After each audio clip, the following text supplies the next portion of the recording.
ens han venut que eren el sistema bancari més fort d'Europa. I resulta que avui acumulen un deute públic de 804.000 milions d'euros. Aquesta és la fortalesa del seu gran sistema bancari. Cada nen espanyol, en el moment de néixer, ja deu 17.500 euros.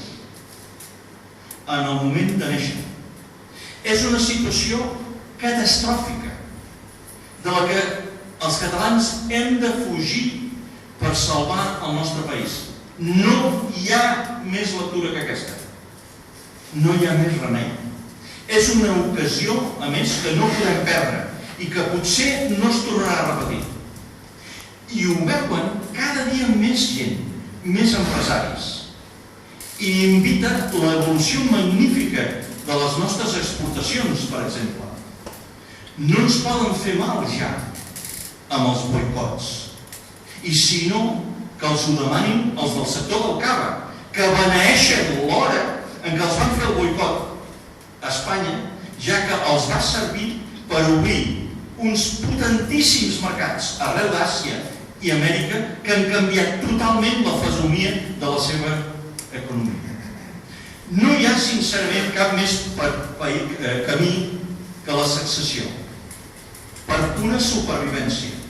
T'ho diuen en privat, fins i tot persones gens sospitoses de separatisme. Si ara veiéssim una voluntat d'esmena per part dels polítics espanyols, potser sí que en podríem dubtar. Però mirem quin ha estat el capteniment en les últimes hores. Com si d'una república bananera es tractés, el Partit Popular ha optat per una pujada considerable de l'IVA. Tot el contrari, però tot el contrari del que s'ha fet al nord d'Europa. Només se'ls ocorren solucions en clau recaptatòria i bananera.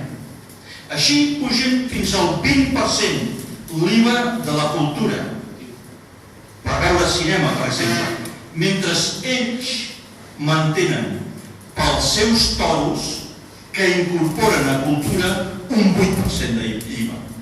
Mireu si tenen una baixíssima qualitat política. Mantenen els toros el 8% de l'IVA i per anar nosaltres al cinema, per comprar un llibre, ens pugen a un 20%. Per altra banda, són incapaços d'atendre a les necessitats de l'empresariat. Aquí a Girona això suposarà un duríssim pal pel nostre sector punta, el turisme, que ens dona un 20% del nostre producte interior brut. Un dels pocs sectors que es defensava bé. Ahir mateix parlava amb propietaris de cases de pagès, de turisme rural a l'interior, que no tenen ni una sola reserva pel mes de juliol i el mes d'agost. Ni una sola reserva. Això és una catàstrofe. Gent que l'any passat van tenir un 50% i fa 2 anys un 70%. És una situació que en el PP de Madrid els és absolutament invisible perquè no hi donen cap mena de sortida. Al revés, pugen l'IVA.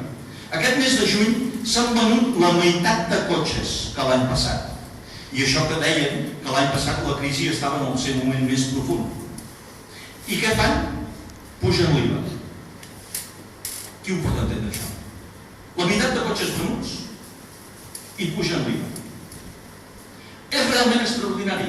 Ens hem de lliurar el més aviat possible d'aquesta bogeria, encara que només sigui per complir la principal consigna que orienta el sofert empresariat gironí. La consigna d'aguantar. Cal aguantar, ens diuen. Però com aguantar amb un règim regit des de la prepotència més absoluta? Un règim aliè a la cultura productiva ben entesa i a la cultura de l'esforç. Un règim on la gran prioritat és aportar els més de 30.000 milions d'euros que calen per omplir el forat de Bankia. Un forat calculadament cavat pel PP amb interès propi. Un règim que fins i tot ens roba, i això és gravíssim, un 80% del que els nostres contribuents volien aportar a les ONGs catalanes, ni això ens ho respecten, perquè això també s'ho emporten. I s'ho queden per a les seves ONGs.